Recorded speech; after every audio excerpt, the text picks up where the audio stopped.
दूसरा दिन इस तरह भगवान का स्वागत हुआ द्वारका में। वो वाला अध्याय चल रहा है। कल हमने पढ़ा था किस तरह भगवान जब द्वारका नगरी आ गए, द्वारका नगरी के जस्ट बाहर में ही है, और उन्होंने थोड़ा सा सूचना देने के लिए शंख बजा दिया। जैसे ही शंख बजा सबको पता चल गया कि ये तो भगवान की पांचजन्य की शंख की आवाज है। तो इस तरह तुरंत सब भागते हुए वहां पर आए, भागते हुए सब वहां पर आए। और सारे भक्त लोग, सारे जो द्वारकावासी, कुछ उपहार लेके तैयार हो गए स्वागत करने के लिए, ग्लोरिफिकेशन के लिए। और कैसे द्वारका की नगरी को सजाया गया, तैयारियां शुरू हुई द्वारका नगरी को सजाने के लिए। जिस मेन रोड से भगवान आने वाले उसको सफाई किया गया, पानी छिड़का गया, सुगंधित जल छिड़का गया, तोरण वगैरह बनाए गए, मेन गेट को बहुत अच्छे से सजाया गया। सजाने में आम के पत्ते, केले के पत्ते, अलग अलग तरीके से नेचुरली, प्राकृतिक रूप से सजाया गया द्वारका को।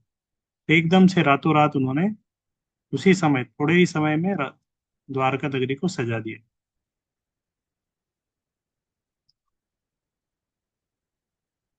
तो भगवान जब निकलेंगे तो उनके स्वागत के लिए तैयार हुए। फिर द्वारका से जब भगवान जा रहे थे तो उस समय वो बहुत दुखी थे। द्वारका, हस्तिनापुर वाले जब हस्तिनापुर से जा रहे थे तो हस्तिनापुर वाले बहुत दुखी थे। लेकिन अभी भगवान जब इधर प्रवेश कर रहे हैं, द्वारका में प्रवेश करते हैं, ये बहुत खुश है कि भगवान आ रहे हैं, भगवान का प्रवेश हो रहा है, इसलिए बहुत खुश है। द्वारि द्वारि गृहाणाम च दधि अक्षत फले क्षुधि। तो प्रत्येक प्रत्येक घर के द्वार पे, सभी घरों से दही, अक्षत, फल, गन्ना, गन्ने से भी सजाते हैं, गन्ने के पेड़ को तो अक्षत से, दही दधी से सजाया गया। पूर्ण कुंभे, जल से पूर्ण घटों से, पूजन सामग्री सहित धूप सुगंधि बत्ती दीपे के दीप। तो घर के द्वार पर दही, अक्षत, फल, गन्ना, सब पूरे भरे हुए जल पात्रों के साथ ही पूजन की सामग्री, धूप तथा बत्तियां सजा दिए, घर को सजा दिया, गेट सजा दिया, धूप बत्तियां लगा दी। वैदिक प्रथा के अनुसार स्वागत विधि शुष्क नहीं होती। जैसा ऊपर है, स्वागत के लिए केवल राजमार्ग तथा गली कूचे ही नहीं सजाए गए, ये तो अपने अपने सामर्थ्य के अनुसार आवश्यक वस्तुएं जैसे धूप, दीप, फूल, मिठाई, स्वादिष्ट खाद्यों द्वारा भगवान की पूजा भी की गई थी।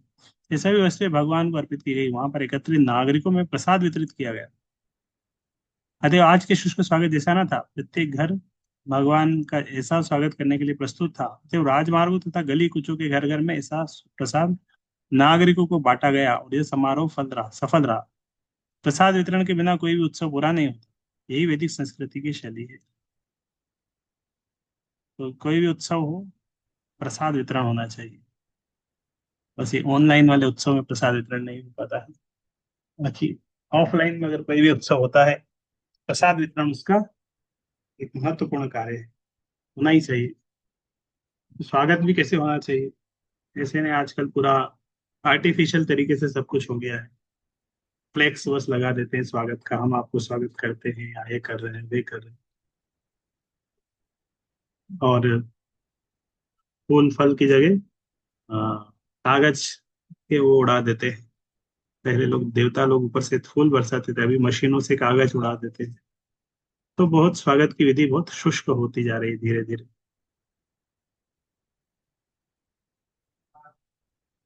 निशम्य पृष्ठमायन्तं वसुदेवो महामनः अक्रूरश्चोग्रसेनश्च रामश्च अद्भुत विक्रमः।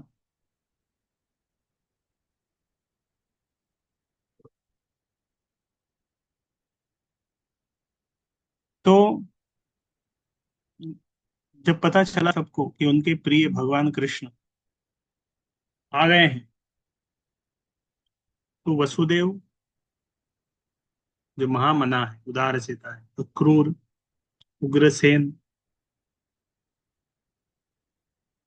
राम मतलब बलराम जी, अद्भुत विक्रम, जो अलौकिक कार्य करते हैं, प्रद्युम्न, और चारुदेशनु, सांबा, जाम्बवती, का पुत्र सांबा, सब बहुत प्रसन्न हो गए और प्रहर्ष वेगो उच्छ्वसित, बहुत तेजी से, प्रसन्नता से, तीव्रता से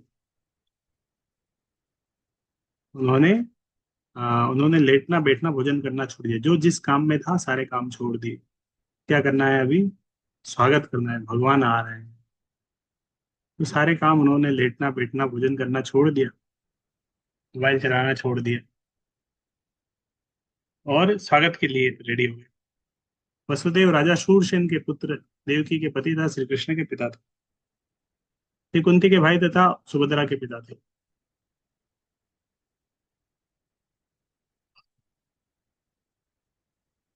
सुभद्रा अपने ममेरे भाई अर्जुन को ब्याह गई। यह प्रथा आज भी भारत के कुछ भागों में प्रचलित है। वसुदेव को राजा उग्रसेन के मंत्री के रूप में नियुक्त किया गया था।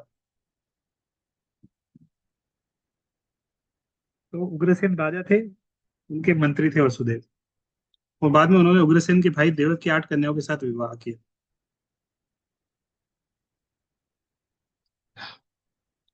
तो उग्रसेन का भाई है देवक, देवक की 8 कन्याओं के साथ वसुदेव का विवाह हुआ।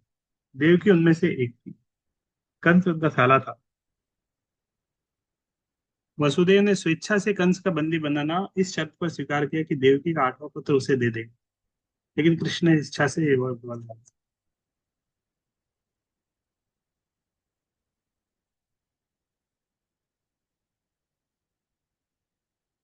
तो इस तरह अक्रूर, अक्रूर भी उधर थे।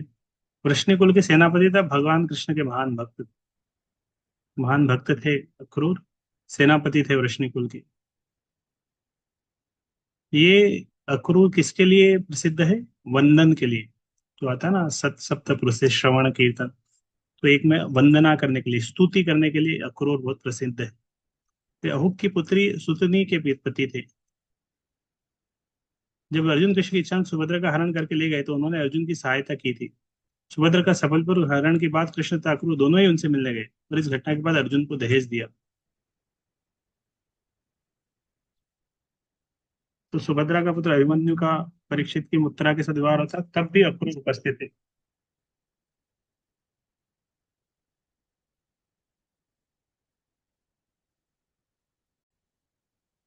वही उग्रसेन। वृष्णिकुल के सर्वाधिक पराक्रमी में से एक महाराज कुंती भोज के चचेरे भाई, इनका नाम अहोक था। वसुदेव इनके मंत्री थे। वह शक्तिशाली कंस इनका पुत्र था। तो कंस के पिता है उग्रसेन। इसी कंस ने अपने पिता को बंदी बनाया और स्वयं मथुरा का राजा बन गया। भगवान कृष्ण उनके भाई भगवान बलराम की कृपा से कंस मारा गया। उग्रसेन पुनः राज्य सिंहासन पर बैठाए गए। उग्रसेन राजा थे। जब शाल्व ने द्वारकापुरी पर आक्रमण किया तो उग्रसेन वीरता से लड़े, उन्होंने शत्रु को पीछे हटा दिया। उग्रसेन ने नारद जी से भगवान कृष्ण की अलौकिकता के विषय में जिज्ञासा की थी। जब युद्धवंश का विनाश होना था तो उग्रसेन को सांब के गर्भ से उत्पन्न लोह पिंड सौंपा गया। इन्होंने लोह पिंड का खंड खंड करके इसको घिस घिस कर द्वारका के समुद्र तट पर समुद्र जल में मिला दिया। तत्पश्चात उन्होंने द्वारकापुरी के भीतर तथा राज्य में मद्यपान की पूर्ण मनाही कर दी थी। बलदेव, रोहिणी के पुत्र बलराम जी, सप्तम पुत्र। श्री बलदेव सांदीपनि मुनि के शिष्य के रूप में श्री कृष्ण के सहपाठी भी थे। कृष्ण बलराम एक साथ सांदीपनि मुनि के आश्रम में गए थे। दोनों मिलकर बहुत सारे असुरों को मारे। तालवन में धेनुकासुर का वध किया बलराम जी ने।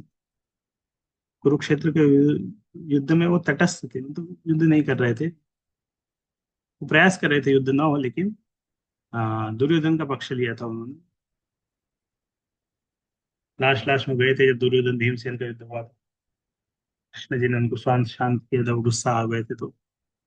प्रद्युम्न के बारे में, ये कामदेव के अथवा अन्यों के अनुसार सनत कुमार के अवतार थे। परमेश्वर श्री कृष्ण तथा द्वारका की रानी लक्ष्मी देवी श्रीमती रुक्मणी के पुत्र के रूप में प्रकट हुए। प्रद्युम्न रुक्मणी के पुत्र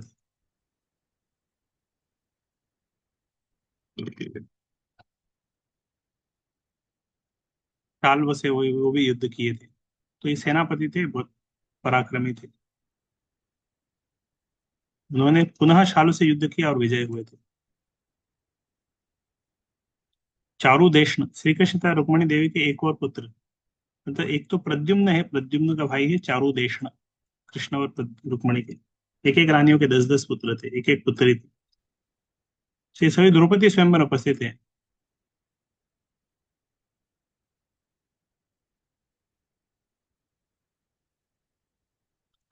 सांब यदुकुल के महान शूरों में से एक थे। श्री कृष्ण की पत्नी जामवती से उत्पन्न पुत्र थे। इन्होंने अर्जुन से धनुर्विद्या और विद्या का युद्ध कौशल सीखा था। महाराज युधिष्ठिर की संसद के सदस्य बने थे। ये महाराज युधिष्ठिर के राजसूय यज्ञ में भी उपस्थित थे।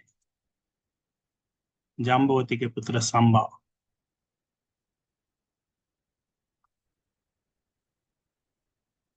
तो इस तरह भगवान श्री कृष्ण अपना अपना स्थान त्याग कर विश्राम करना, बैठना, खाना जैसे कृत्यों को देखो सब।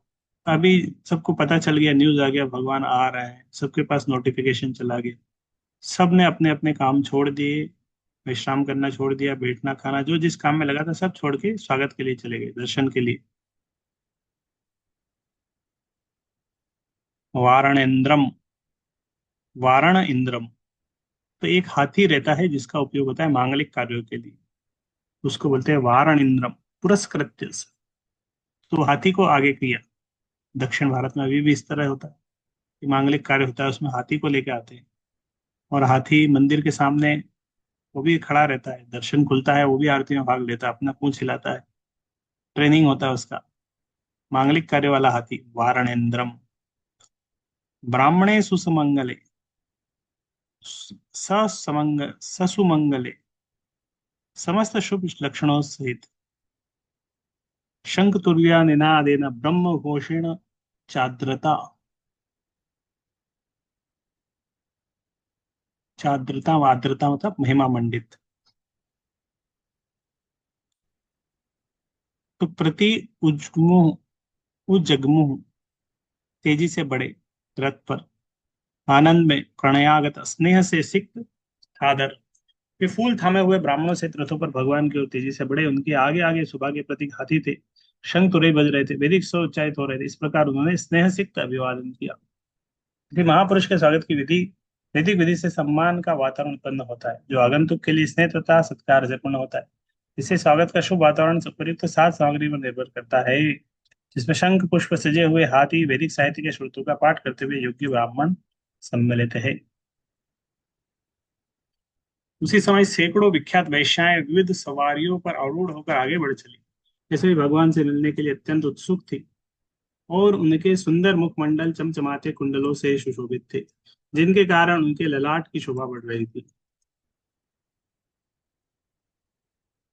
तो अभी वैश्याएं भी थी द्वारका में, वो भी आए, सवारियों पे आरूढ़ होकर आए। तभी भगवान से मिलने के लिए उत्सुक थी, पूरे तरीके से ड्रेसअप होकर आई थी। प्रभुपाद बोले, यदि वेश्याएं भगवत भक्त हो तो हमें उनसे घृणा नहीं कर सकते। आज भी भारत के बड़े बड़े नगरों में ऐसी अनेक वेश्याएं जो भगवान के निष्ठावान भक्त हैं। समय के फेर से किसी को ऐसा पेशा ग्रहण करना पड़ सकता है। समय के फेर से किसी को ऐसा होता है जो आज जो समाज में समझ दो, लेकिन इसके कारण भगवत भक्ति करने में कोई व्यवधान नहीं आता। भक्ति कोई भी कर सकता है, भक्ति किसी के लिए मना नहीं। भगवान की भक्ति समस्त परिस्थितियों में बेरोक टोक रहती है। इस वर्णन से ज्ञात होता है कि आज से 5,000 पुरुष द्वारका जैसे नगर में भी, जहाँ श्री कृष्ण रहते वैश्याएं रहती थी। इसका अर्थ है कि समाज समुचित निर्वाह के लिए वेश्याएं भी आवश्यक अंग है। सरकार शराब की दुकानें खोल देती है, इसका अर्थ यह नहीं कि सरकार मदिरापान प्रोत्साहित करती है। भाव यह है कि लोगों का ऐसा वर्ग है जो किसी भी कीमत पर मदिरापान करेगा। ऐसा अनुभव है जो मद्य निषेध से बड़े बड़े शहरों में शराब की तस्करी को बढ़ावा मिला है। इसी प्रकार जो व्यक्ति घरों में संतुष्ट नहीं होते, उन्हें ऐसी छूट की अपेक्षा रहती है। यदि वेश्याएं न हो तो ऐसे निम्न लोग दूसरे की वेश्यावृत्ति के लिए प्रेरित करें। तो इस तरह इसका भी पॉइंट है। तो अ, सरकार अगर किसी चीज को फैसिलिटेट कर रही है, लेकिन इसका अर्थ ये नहीं कि वो उसको प्रोत्साहन दे रहे हैं। वो उन लोगों के लिए जो कुछ नहीं कर पा रहे। तो अ, जो कुछ नहीं कर पा रहे, उन लोगों के लिए उस तरह का फैसिलिटी है। विष्णु स्वामी संप्रदाय के महान आचार्य एक आचार्य हैं जिनका नाम है बिल्व मंगल ठाकुर, विष्णु स्वामी संप्रदाय के हैं। अपने गृहस्थ जीवन में एक वेश्या के प्रति अधिक थी, जो भगवान की भक्त थी। तो एक वेश्या के प्रति आसक्त थे। एक रात जब घनघोर वर्षा हो रही थी, तब बिजली कड़क रही थी। उसी रात बल्लभ मंगल ठाकुर चिंतामणि के घर पहुंचे। वो आश्चर्यचकित थे कि इस भयानक रात्रि में बाढ़ से उफनती नदी को पार करके ठाकुर कैसे आ गए। उसने बिल्व मंगल ठाकुर से कहा कि उस नगण्य स्त्री के हाड़ मांस के प्रति उनका जो आकर्षण है, यदि उसे भगवत भक्ति में भगवान की दिव्य सुंदरता के प्रति लगाया तो अच्छा होता। तो चिंतामणि वेश्या ने उनको बहुत डांटा, और ये उनके यहीं पे उनका परिवर्तन हो गया। ये उनके लिए बहुत बड़ा परिवर्तन था। बाद में वो वेश्या को गुरु बना लिए, और उन्होंने बहुत सारी कविताएं भी लिखी। उसमें वो उसका नाम लेते हैं पथ प्रदर्शक गुरु के रूप में, कि वो है जिसने रास्ता दिखाया, भगवत भक्ति का प्रेरणा दी। तो कई जगह पर वो चिंतामणि का नाम मेंशन करते हैं।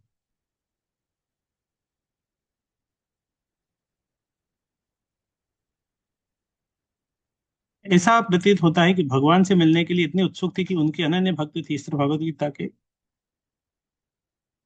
उपरोक्त वचन के अनुसार वे सभी मोक्ष के पथ पर थी।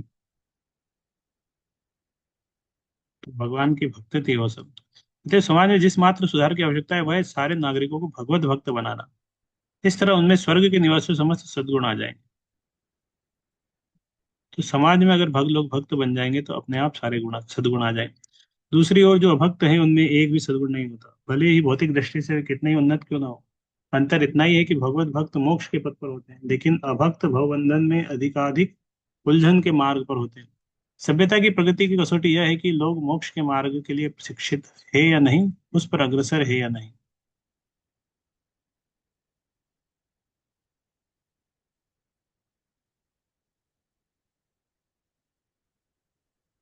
अच्छा पॉइंट है। हम बहुत कुछ कर सकते हैं कोई व्यक्ति समाज के सुधार के लिए, लेकिन अगर वो प्रचार करता है, उसके प्रचार से लोग भक्त बन रहे हैं, फिर समाज का सबसे बड़ा सेवा हो गया एक तरीके से। कुशल नाटककार, कलाकार, नर्तक, गायक, पौराणिक वंशावली विशारद और मागध पेशेवर वंशावली वंदिना पेशेवर विद्वान वक्ता गायंती कीर्तन करते, सभी ने भगवान के अलौकिक कार्यकलापों से प्रेरित होकर अपना अपना योगदान दिया। इस प्रकार वे आगे बढ़ते गए। तो अलग अलग जगह भगवान जा रहे थे, रास्ते में इस तरह नाच गाना कीर्तन सब कुछ हो रहा था। तो ऐसा वर्ष प्रतीत था कि 5,000 वर्ष भी पूर्व भी समाज को नाटककारों, कलाकारों, नर्तकों, गायकों, पौराणिकों, वंशावली विशारदों, सार्वजनिक वक्ताओं की भी आवश्यकता पड़ती थी। नर्तक, गायक, नाटक कलाकार अधिकांश शूद्र जाति के होते थे, जबकि विद्वान, पौराणिक, वंशावली विशारद तथा सार्वजनिक वक्ता ब्राह्मण जाति के होते थे। अलग अलग जाति के लोग इस तरह अलग अलग उसमें रहते, अपने अपने कार्य में सब दक्ष रहते थे। नट, नर्तक, गायक, पौराणिक, भाट, सार्वजनिक वक्ता विभिन्न युगों कल्पों में भगवान के अलौकिक कार्यकलापों, तो वो जो कुछ करते थे, नाटककार है नाटक भी करेंगे, तो कोई मनगणन नहीं करते थे, भगवान की लीलाओं को ही वर्णन करते थे। राम लीला करते थे, कृष्ण लीला करते थे। जहां तक 100 वर्ष पूर्व भी भारत में सारे नाटकों का कार्य परमेश्वर के अलौकिक कार्यकलापों पर ही थे। यहाँ तक कि बराबर 100 साल पहले भी जो नाटकें होती थी, वो सब भगवान के ऊपर आधारित होती। यहाँ तक कि जब शुरू शुरू में मूवी बनने लगी, भगवान की मूवी बनती थी। अब तो पूरा बदल गया है, काल्पनिक चीजें नहीं होती थी, सब पौराणिक अलौकिक परमेश्वर, जिससे समाज को कुछ लेसन मिले, उस तरह उस सीन थीम के ऊपर बनते थे। इस प्रकार प्रत्येक निरक्षर किसान योग्यता न होने पर भी अधिक साहित्य के सवाल। तो जो व्यक्ति निरक्षर है, पढ़ना नहीं जानता, सुनना नहीं जानता, वो लोग इस तरह के नाटक देख के उनको सीखने को मिल जाता है, उनको शिक्षा मिल जाती थी। तो वो सबको यहाँ से सीखना मिलती, लेसन मिलते थे। लेकिन अब ये सब हो गया, खत्म हो गया है। थोड़ा बहुत सीरियल देख के लोग जानते हैं, वैसे पढ़ते तो कुछ है नहीं। भगवान श्री कृष्ण के निकट गए और उन्होंने अपने समस्त मित्रों, संबंधियों, नागरिकों, समस्त लोगों को जो स्नेह लेने स्वागत करने के लिए आए थे, यथा योग्य सम्मान तथा आदर किया। तो सबसे मिल रहा है, सबको वेलकम कर रहा है, यथा योग्य सम्मान आदर प्रदान कर रहा है। पूर्ण पुरुषोत्तम भगवान न तो निराकार है, न ऐसी निष्क्रिय वस्तु है जो अपने भक्तों के भाव के आदान प्रदान में असमर्थ हो। यहाँ पर यथाविधि शब्द होते हैं, जिसका अर्थ है यथा योग्य। अपने विभिन्न प्रकार के प्रशंसकों भक्तों के साथ, सबके साथ आदान प्रदान किया। बच्चों के साथ उस तरह, बड़ों के साथ उस तरह, और बड़े हैं वरिष्ठ हैं, उनको प्रणाम करके, किसी को गले मिला के, किसी को आशीर्वाद देके, किसी को मुस्कुरा के, तो यथा योग्य आदान प्रदान करते हैं। तो भगवान सतर्क रहते हैं, सारे भक्तों के प्रति आदान प्रदान करते हैं, वो सबको, वो भूलते नहीं है।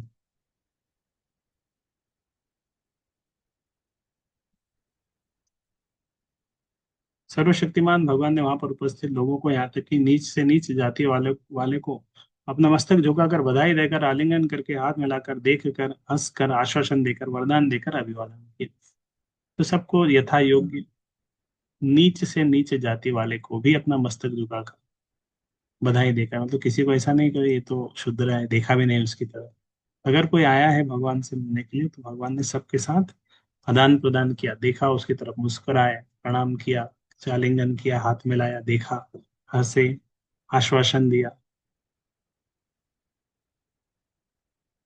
तो सब प्रकार के लोग आए थे, वसुदेव, उग्रसेन, गर्ग मुनि से लेकर वैश्याएं भी आई, कुत्ते तक खाने के आदि चंडाल तक आए थे। सभी से उनके पद प्रतिष्ठा के अनुसार अभिवादन किया। तो भगवान ने सबके साथ आदान प्रदान किया। ऐसा नहीं वैश्याएं लोग आई लेकिन भगवान ने देखा भी नहीं उनकी तरफ। तो सब भगवान के अंश है, सनातन संबंध है भगवान का उनके साथ।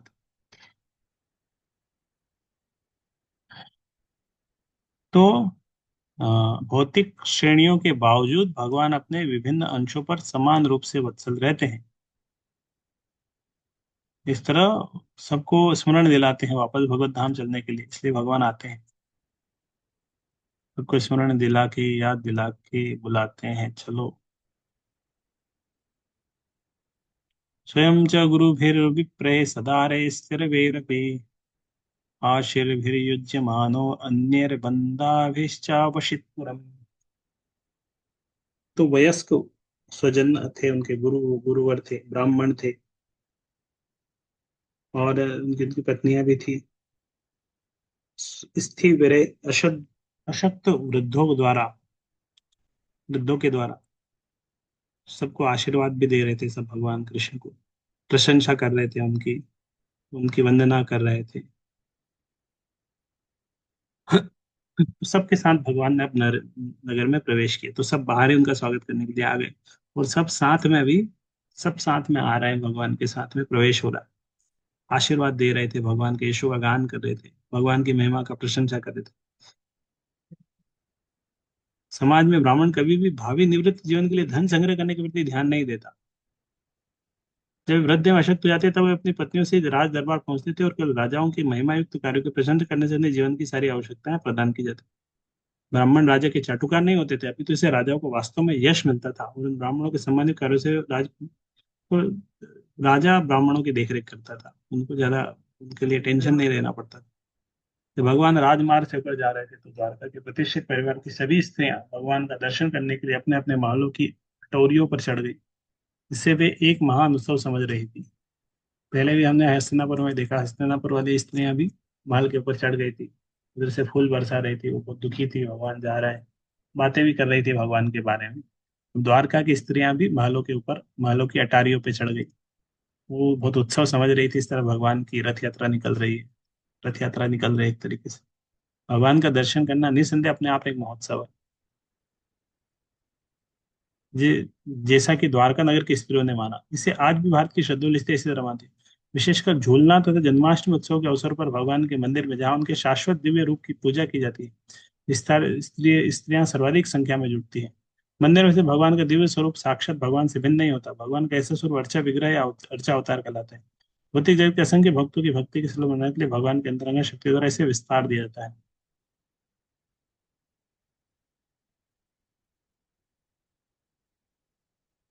भगवान कैवल्य होने के कारण में कोई भौतिक पदार्थ नहीं था रहता, वे अद्वितीय हैं, अतएव वे भौतिक सहारना से कलमशग्रस्त हुए बिना किसी भी रूप में प्रकट हो सकते। तो भगवान के मंदिर के सारे उत्सव जिस रूप में मनाए जाते हैं उन उत्सवों के समान होते हैं। लगभग 5,000 वर्ष पूर्व द्वारका में भगवान के 5 दिनों में मनाए जाते थे। पहले भी सारे उत्सव इस तरह होते थे। तो बड़े बड़े महल थे, सबके मालिक थे, सब गरीब नहीं थे। बहुत समृद्ध शहर था। स्त्रियां सब अपने अपने महलों की झांकी देखने के लिए वो अटारियों पे चढ़ गए। वो स्त्रियां भीड़ में नहीं आई, तो चलो हम भी चलो भीड़ में आ जाते हैं। तो उनकी प्रतिष्ठा इससे चली जाएगी, भीड़ में चले जाएंगे वो भी तो उनकी प्रतिष्ठा कम होगी उससे। प्रतिष्ठा बनाए रखने के लिए शहरों के ऊपर, वहां पर मनुष्य के साथ बनावटी समानता नहीं थी। स्त्री को पुरुष से पृथक रखकर उसकी प्रतिष्ठा से अधिक अच्छे ढंग से रक्षा की जा सकती है। स्त्री पुरुषों के बेरोक टोक मिलना जुलना नहीं चाहिए।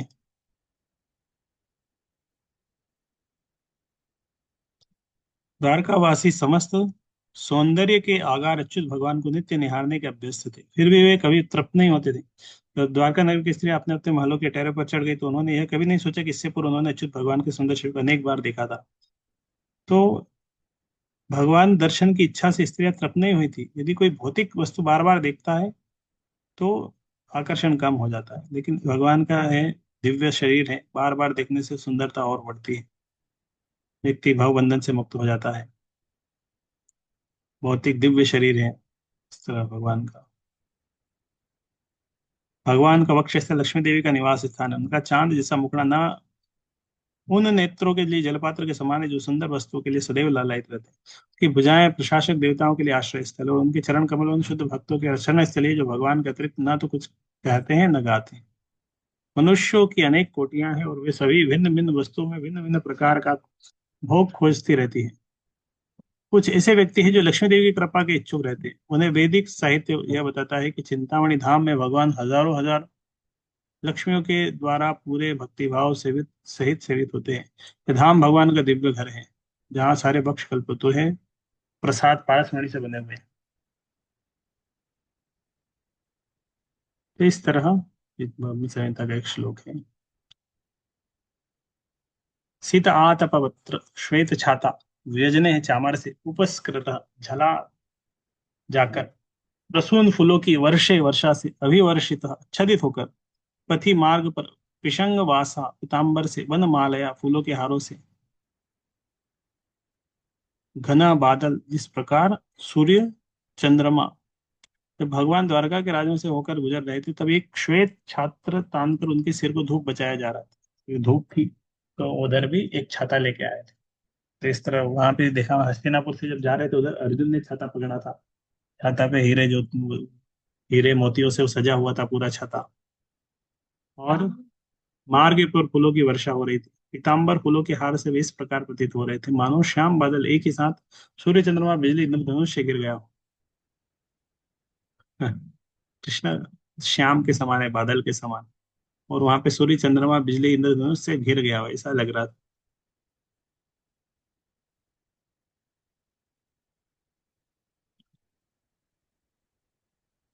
तो अ, ये चल रहा है भाई, भगवान का प्रवेश चल रहा है, द्वारका में प्रवेश कर रहे हैं। और द्वारका में प्रवेश करने के बाद अभी मिलेंगे, अब रिलेटिव से प्रवेश होने ही वाला है। 28 नंबर श्लोक से 29 नंबर श्लोक में अपनी माताओं से मिलेंगे, रानियों से मिलेंगे। और इस तरह भगवान के बारे में दिव्य वर्णन है। अपने पिता के घर में प्रवेश करने पर उन्हें उनकी माताओं ने गले लगाया और भगवान ने उनके चरणों पर अपना शीर रखकर उन्हें नमस्कार किया। तो अलग अलग बहुत सारी माताएं थी, सबने उनको नमस्कार, सबसे मिले वो। ऐसा लगता है कि भगवान कृष्ण पिता वसुदेव का अपना अलग से आवास था, जहाँ ने अपनी 18 रानियों समेत रहते थे। इनमें से श्रीमती देवकी कृष्ण की असली माता है, लेकिन इतने पर भी अन्य सौतेली माताएं उन्हें समान रूप से प्रेम करती थी, जैसा अगले श्लोक से पता चल जाएगा। कृष्ण भी अपनी असली माता विमाताओं में कोई भेदभाव नहीं करते। उन्होंने उस अवसर पर उपस्थित वसुदेव की समस्त पत्नियों को नमस्कार किया। तो शास्त्रों के अनुसार 7 प्रकार की माता होती है। वास्तविक माता, गुरु पत्नी, ब्राह्मण पत्नी, राजा की पत्नी, गाय, धाय, तथा पृथ्वी, ये सभी माताएं हैं। शास्त्रों के आदेश से भी विमाता जो पिता की पत्नी है, पिता माता के तुल्य है, क्योंकि पिता गुरु भी होता है। ब्राह्मण के स्वामी भगवान कृष्ण अन्यों की माताओं के साथ व्यवहार करने की शिक्षा देने के लिए एक आदर्श पुत्र की भूमिका निभाते हैं। माताओं ने अपने पुत्र को गले लगाने के बाद उसे अपनी गोद में बिठाया। विशुद्ध स्नेह के कारण उनके स्तनों से दूध निकल आया। वे हर्ष से विभोर हो गई कि नेत्रों के अश्रुओं से भगवान भीग गए। बहुत दिनों बाद भगवान से मिलना हो रहा है। तत्पश्चात भगवान अपने महलों में प्रविष्ट हुए, जो सभी तरह से परिपूर्ण था। उनमें उनकी पत्नियां रहती थी और वे 16,000 से अधिक थी। तो 16,108 पत्नियां थी, प्रत्येक के लिए चार दीवारी तथा उद्यान से युक्त पूर्ण रूप से सुसज्जित महल थे। सबके लिए अलग अलग महल थे। इन महलों का पूरा विवरण 10वें स्कंद में दिया गया है। संगमरमर पत्थर से बने थे, रत्न से प्रकाशित थे, मखमल था, रेशम के पर्दे थे, गलीचे थे, सोने की जरी लगी थी किनारों पर। भगवान का अर्थ है जो समस्त बल शक्ति, समस्त ऐश्वर्य सौंदर्य सब कुछ है। तो एकदम वैभव संपन्न था।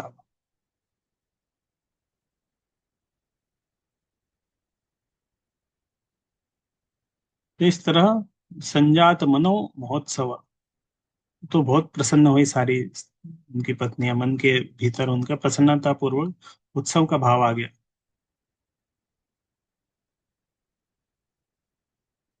और दीर्घ काल तक बाहर रहने के बाद अपने पति को घर आया देखकर श्री कृष्ण की रानियां मन ही मन अत्यंत हर्षित। वे अपने अपने आसन तथा ध्यानों से तुरंत उठकर खड़ी हो गई। सामाजिक प्रथा के अनुकूल उन्होंने लज्जा से अपने मुख ढक लिए और दृष्टि नीची किए देखने लगी।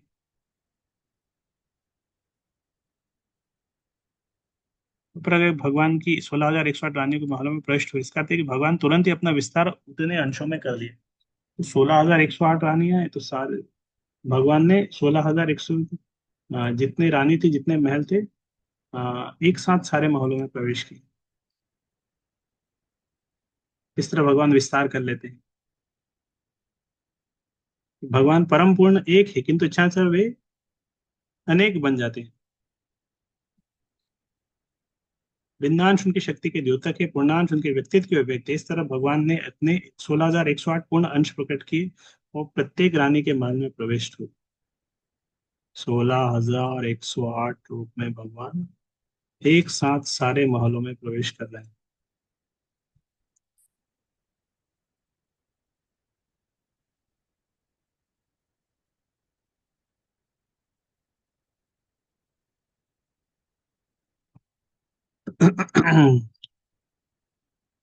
सामान्यतः कोई योगी अधिक से अधिक 10 गुना तक विस्तार कर सकते, लेकिन भगवान इच्छानुसार कई हजार गुना अनंत विस्तार कर सकते।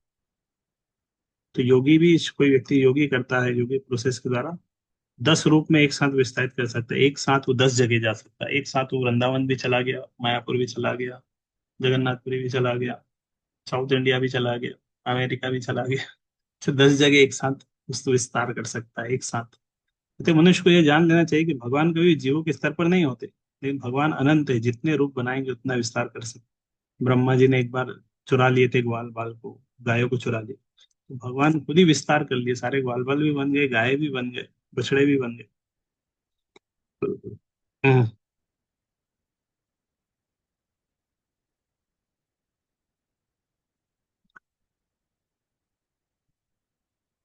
तो सब जाग गई सारी उनकी पत्नियां, और इस तरह तैयार हो गई पति का स्वागत करने के लिए घर में।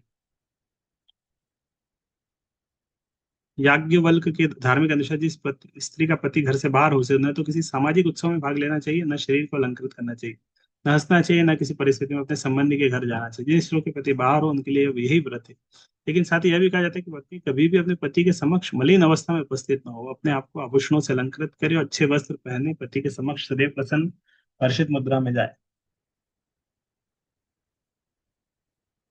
निरंतर उन्हीं का ध्यान करते रहे। भगवान के भक्त भगवान के ध्यान के बिना पल भर भी नहीं रह सकते, तो फिर रानियों के लिए क्या कहा जाए। कृष्ण की उपस्थिति में रानियां भी समाधिस्थ थी। इस तरह से भगवान की कुछ दूरी पर रहकर उन्होंने अपने सारे कार्य छोड़ दिए। तब फिर से उनको लग रहा प्राण आ गए। रानियों को दुर्लिंग घटना इतनी तीव्र थी कि लजाई के कारण उन्होंने सर्वप्रथम अपने अंतरम से भगवान का आलिंगन किया, फिर उन्होंने दृष्टि से उनका आलिंगन किया, तब अपने पुत्रों को उनका आलिंगन करने के लिए भेजा। लेकिन हे भगु श्रेष्ठ, यद्यपि वे भावनाओं को रोकने का प्रयास करे थे, किंतु अनजाने उनके नेत्रों से अश्रु छलक आए।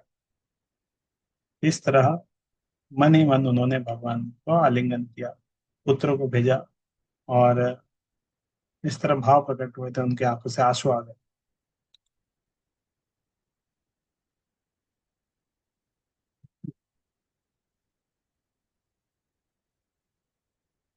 यद्यप्यसो पार्श्वगतो रहोगत, तथापि तस्यांघ्रियुगम नवम वरम, पदे पदे को विरमेत तत्पदा, चलापि यच्छिन्न जहाति करहिचित्।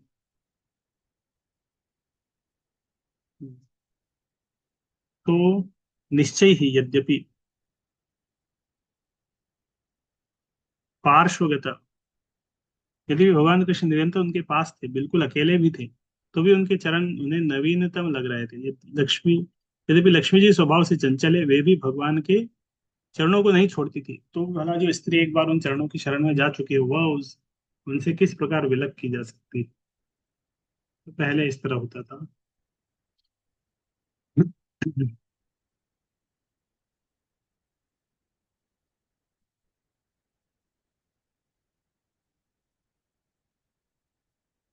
पृथ्वी पर भार स्वरूप राजाओं को मारने के बाद भगवान को राहत हुई। वे अपनी सैन्य शक्ति, अपने घोड़ों, हाथियों, रथों, पैदल सेना के बल पर गर्वित थे। युद्ध में भगवान किसी दल में सम्मिलित नहीं हुए। उन्होंने बलशाली प्रशासकों में शत्रुता उत्पन्न की और वे आपस में लड़ गए। तो उस वायु के समान थे जो बांसों में घर्षण उत्पन्न करके आग लगा देती है।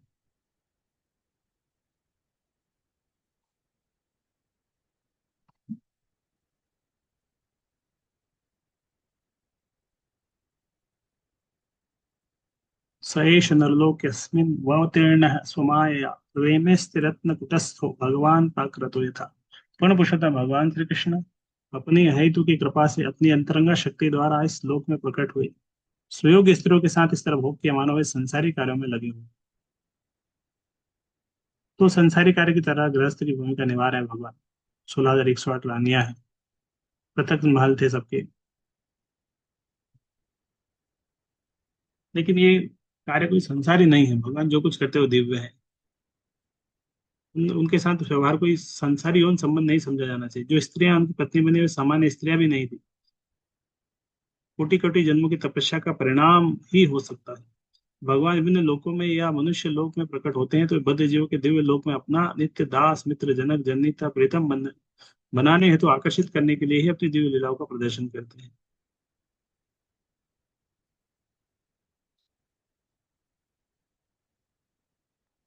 अज्ञान के कारण समझ नहीं पाता कि हमारे यहाँ के सारे संसारी संबंध क्षणिक है, उन्माद से भरे हैं। इससे संबंध हमें निरंतर सुखी नहीं रख सकते, किंतु यदि ये भगवान के साथ संबंध इस तरह के है, तो हम इस भौतिक शरीर को त्यागने के पर वैकुंठ चले जाते हैं। शाश्वत संबंध स्थापित होगा। उद्दाम अत्यंत गंभीर, उद्दाम भाव मतलब गंभीर भाव के साथ।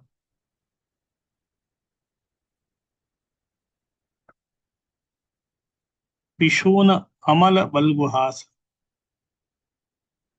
व्रीड़ावलोक निहितो मदनो अपि आसा, सम्मय्य चाप जहात प्रमदोत्तमास्ता, यत्सेन्द्रियं विमथितं कुहकेन शोकुः। देखिए, रानियों की मृदु मुस्कान, बाकी चितवने अत्यंत विमल को देते, साक्षात कामदेव मोहित होकर अपना धनुष त्यागने के लिए बाध्य हो सकते। अत्यंत सही तो शिव जी उनके शिकार हो सकते, तो भी वे अपने समस्त हाव भाव तथा आकर्षण से भगवान की इंद्रियों को विचलित नहीं कर सकते। सामान्य भौतिकतावादी बुद्धिजीवी सोचते रहते हैं कि भगवान उन्हीं में से एक है। अपने ज्ञान के कारण वे सोचते हैं कि पदार्थ का भगवान पर प्रभाव पड़ता है, भले ही वे अनासक्त रहते हैं। यह तो भगवान की अलौकिकता है कि वे भौतिक प्रकृति के गुणों के संसर्ग में रहते हुए भी उनसे प्रभावित नहीं होते। प्रकृति स्थो अपि ही तद्गुणे, भौतिक प्रकृति में रहते हैं लेकिन उससे प्रभावित नहीं होते। जिस तरह कमल रहता है जल में, कीचड़ में रहता है, लेकिन कीचड़ और कमल अलग अलग रहते हैं, कभी कीचड़ कमल को स्पर्श नहीं करता। इसी प्रकार जिन भक्तों ने भगवान की शरण ग्रहण कर ली है, वे भी भौतिक गुणों से प्रभावित नहीं होते। वेदों तथा वैदिक ग्रंथों में पुष्टि की गई है कि दिव्यता में लेश मात्र भौतिकता नहीं होती। भगवान दिव्य ही होते हैं, परम ज्ञान में होते हैं। हरिया भगवान परम दिव्य है। ये सरल तथा सुकोमल स्त्रियां सचमुच ही सोच बैठी कि उनके पति, प्रिय पति भगवान श्री कृष्ण उनसे आकर्षित है। उनके वशीभूत हुए अपने पति की महिमाओं से उसी तरह अनजान थी जिस प्रकार नास्तिक लोग परम नियंता के रूप में भगवान से अनजान रहते हैं। इस प्रकार श्रीमद् भागवत के प्रथम स्कंद के अंतर्गत भगवान कृष्ण का द्वारका में प्रवेश नामक 11वें अध्याय का भक्तिवेदांत तात्पर्य पूर्ण हुआ। अध्याय 12 हम पढ़ेंगे कल से।